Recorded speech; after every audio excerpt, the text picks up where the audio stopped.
નમસ્કાર દર્શક મિત્રો, ગુજરાત હાઈકોર્ટ ભરતી 2024 અંતર્ગત ખૂબ જ મોટી અને બમ્પર ભરતી આવી ગઈ છે. તે પણ ફક્ત ને ફક્ત ધોરણ 10 પાસ અને 12 પાસ માટે અને ખૂબ જ મોટા પગાર ધોરણ સાથે.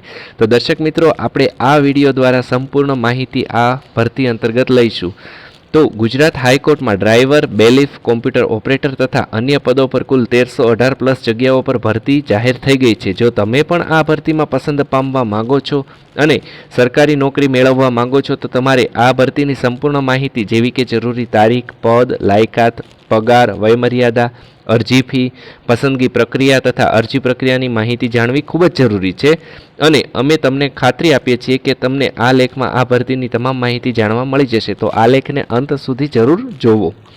તો દર્શક મિત્રો, આ ભરતી અંતર્ગત જોઈએ કે સંસ્થા વિભાગનું નામ છે ગુજરાત હાઈકોર્ટ. પદ છે વિવિધ. જાહેરાતની તારીખ છે 22 મે 2024. અરજી શરૂઆતની તારીખ છે 22 મે 2024. અરજી કરવાની છેલ્લી તારીખ છે 15 જૂન 2024. અને અરજી તથા માહિતી માટેની વેબસાઇટ છે https://gujarathighcourt.nic.in. તો જરૂરી તારીખોની વાત કરીએ દર્શક મિત્રો, કોઈ પણ ભરતીમાં અરજી કરતા પહેલા અરજીની તારીખ જાણવી ખૂબ જ જરૂરી છે, કારણ કે જો અંતિમ તારીખ વીતી ગઈ હોય તો આપણે અરજી કરી શકતા નથી. ગુજરાત હાઈકોર્ટની આ ભરતીમાં નોટિફિકેશન એટલે કે જાહેરનામું 22 મે 2024ના રોજ જાહેર કરવામાં આવ્યું હતું તથા અરજી જમા કરવાની શરૂઆતની તારીખ 22 મે 2024 છે અને છેલ્લી તારીખ 15 જૂન 2024 નક્કી કરવામાં આવેલ છે. અરજી કરવા માટે ઈચ્છુક અરજદારોએ આ અંતિમ તારીખ પહેલા અરજી કરી દેવી, કારણ કે આ તારીખ પછી અરજી ફોર્મ સ્વીકારવામાં આવશે નહીં. તો દર્શક મિત્રો, પદોના નામની આપણે વાત કરીએ તો અંગ્રેજી સ્ટેનોગ્રાફર છે, ડેપ્યુટી સેક્શન ઓફિસર છે, ડીએસઓ, કોમ્પ્યુટર ઓપરેટર છે, ડ્રાઈવર છે, કોર્ટ એટેન્ડન્ટ છે, કોર્ટ મેનેજર છે, ગુજરાતી સ્ટેનોગ્રાફર ગ્રેડ 2 છે, ગુજરાતી સ્ટેનોગ્રાફર ગ્રેડ 3 છે, પ્રોસેસ સર્વર એટલે કે બેલીફની પણ જગ્યા છે. તો આ અલગ વિવિધ પદોના નામ છે કે જેમાં ભરતી થવા જઈ રહી છે. તો દર્શક મિત્રો, હવે આપણે ખાલી જગ્યાની વાત કરીએ તો ખાલી જગ્યામાં જોઈએ તો અંગ્રેજી સ્ટેનોગ્રાફર છે તેની 54 ખાલી જગ્યા છે. ડેપ્યુટી સેક્શન ઓફિસર એટલે કે ડીએસઓની ટોટલ 122 ખાલી જગ્યા છે. કોમ્પ્યુટર ઓપરેટરની વાત કરીએ તો 148 ખાલી જગ્યા છે. જ્યારે ડ્રાઈવરની વાત કરીએ તો 34 ખાલી જગ્યા છે. કોર્ટ એટેન્ડન્ટની વાત કરીએ તો 208 ખાલી જગ્યા છે. કોર્ટ મેનેજરની વાત કરીએ તો 21 ખાલી જગ્યા છે. ગુજરાતી સ્ટેનોગ્રાફર ગ્રેડ 2ની વાત કરીએ તો 214 ખાલી જગ્યા છે. ગુજરાતી સ્ટેનોગ્રાફર ગ્રેડ 3ની વાત કરીએ તો તેની અંદર 307 ખાલી જગ્યા છે. પ્રોસેસ સર્વર અથવા બેલીફની વાત કરીએ તો તેની અંદર 210 ખાલી જગ્યા છે. તો કુલ ખાલી જગ્યાની આપણે વાત કરીએ તો 1318 જેટલી ખાલી જગ્યાઓ થઈ રહી છે. તો પગાર ધોરણની હવે વાત કરીએ તો અંગ્રેજી સ્ટેનોગ્રાફર માટે ₹39,900 થી લઈ 1,26,000 સુધીનો પગાર ધોરણ રહેશે. ડેપ્યુટી સેક્શન ઓફિસર માટે પણ 39,000 થી 1,26,000 સુધીનો પગાર ધોરણ રહેશે. કોમ્પ્યુટર ઓપરેટર માટે ₹19,900 થી 63,200 સુધીનો પગાર ધોરણ છે. જ્યારે ડ્રાઈવર માટે 19,900 થી લઈ 63,200 સુધીનો પગાર ધોરણ છે. કોર્ટ એટેન્ડન્ટ માટે 14,800 થી લઈ 47,100 સુધીનો પગાર ધોરણ રહેશે. કોર્ટ મેનેજર માટે ₹56,100 સુધીનો પગાર ધોરણ રહેશે. ગુજરાતી સ્ટેનોગ્રાફર ગ્રેડ 2 માટે ₹44,900 થી લઈ 1,42,400 સુધીનો પગાર ધોરણ છે. જ્યારે ગુજરાતી સ્ટેનોગ્રાફર ગ્રેડ 3 માટે ₹39,000 થી લઈ 1,26,600 સુધી પગાર ધોરણ રહેશે.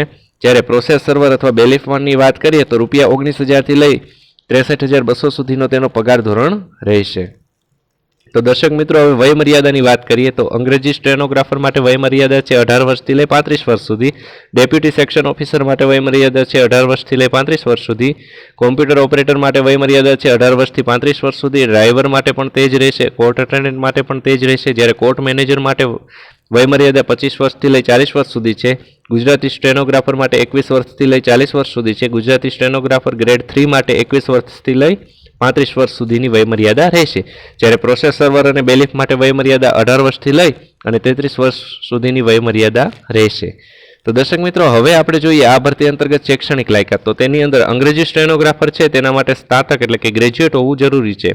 ત્યાર પછી ડેપ્યુટી સેક્શન ઓફિસર માટે પણ સ્નાતક એટલે કે ગ્રેજ્યુએશન હોવું જરૂરી છે. જ્યારે કોમ્પ્યુટર ઓપરેટર માટે કોમ્પ્યુટરની લગતી ડિગ્રી હોવી જરૂરી છે. જ્યારે ડ્રાઈવર માટે ધોરણ 10 પાસ હોવું જરૂરી છે. કોર્ટ એટેન્ડન્ટ માટે પણ ધોરણ 10 પાસ હોવું જરૂરી છે. કોર્ટ મેનેજર માટે MBA તથા MBA હોવું જરૂરી છે. ગુજરાતી સ્ટેનોગ્રાફર માટે પણ ગ્રેજ્યુએટ હોવું જરૂરી છે. ગુજરાતી સ્ટેનોગ્રાફર ગ્રેડ 3 માટે પણ ગ્રેજ્યુએટ હોવું જરૂરી છે. જ્યારે પ્રોસેસ સર્વર અથવા બેલીફ માટે ધોરણ 12 પાસ હોવું જરૂરી છે. તો આ થઈ ગઈ શૈક્ષણિક લાયકાતની વાત. તો દર્શક મિત્રો, હવે જોઈએ કે આ ભરતી અંતર્ગત પસંદગી પ્રક્રિયા કેવી રહેશે. તો તેમાં સૌપ્રથમ આવશે લેખિત પરીક્ષા. ત્યાર પછી આવશે સ્કિલ ટેસ્ટ, અમુક પોસ્ટ માટે જે લાગુ પડે છે. ત્યાર પછી આવશે ડોક્યુમેન્ટ વેરિફિકેશન અને ત્યાર પછી આવશે તબીબી કસોટી. તો કે આ 4 ફેઝની અંદરથી આ પસંદગીમાં પામવા માટે આ 4 ફેઝમાંથી પસાર થવું પડતું હોય છે. તો દર્શક મિત્રો, હવે આપણે જોઈએ કે અરજી કઈ રીતે કરીએ. આ ભરતી અંતર્ગત અરજી કેવી રીતે કરવાની થતી હોય છે. તો કે જો તમને જાતે ઓનલાઈન અરજી કરતા આવડતી હોય તો તમે પોતે ઘરે બેઠા ઓનલાઈન કોમ્પ્યુટર અથવા લેપટોપ પરથી અરજી કરી શકો છો અથવા નજીકના જનસેવા કેન્દ્ર પર જઈ અરજી કરી શકતા હોઈએ છીએ. તો અરજી કરવા માટે પહેલાં તમારે ગૂગલ ઉપર જઈ www.gujarathighcourt.nic.in સર્ચ કરવાનું રહેશે. ત્યારબાદ તમને જે પહેલી લિંક જોવા મળશે તેના ઉપર ક્લિક કરવાનું રહેશે. ત્યાર પછી હવે તમારે કરંટ ઓપનિંગનો વિભાગ જોવા મળશે, તેના ઉપર ક્લિક કરો અને જાહેરાતને ડાઉનલોડ કરો. ત્યાર પછી હવે તમામ માહિતી ચકાસો અને તમે અરજી ફોર્મ ભરવા માટે પાત્રતા ધરાવશો કે નહીં તે ચકાસી લેજો. જો પાત્રતા ધરાવતા હોય તો આપણે એપ્લાય નાવ પર ક્લિક કરી અને અરજી ફોર્મમાં માંગવામાં આવતી તમામ માહિતી ભરો તથા જરૂરી ડોક્યુમેન્ટ જે છે તેને અપલોડ કરો. ત્યાર પછી હવે અરજી ફી ચૂકવો તથા ફોર્મમાં કોઈ ભૂલ ના હોય તો ફોર્મને ફાઇનલ સબમિટ કરી દો. તો દર્શક મિત્રો, આવી રીતે આપણે આ ફોર્મની અંદર અરજી કરી શકતા હોઈએ છીએ. તો દર્શક મિત્રો, આપને અમારો આ વિડીયો પસંદ આવે તો અમારી આ ચેનલને લાઇક, સબસ્ક્રાઇબ અને શેર કરવા વિનંતી.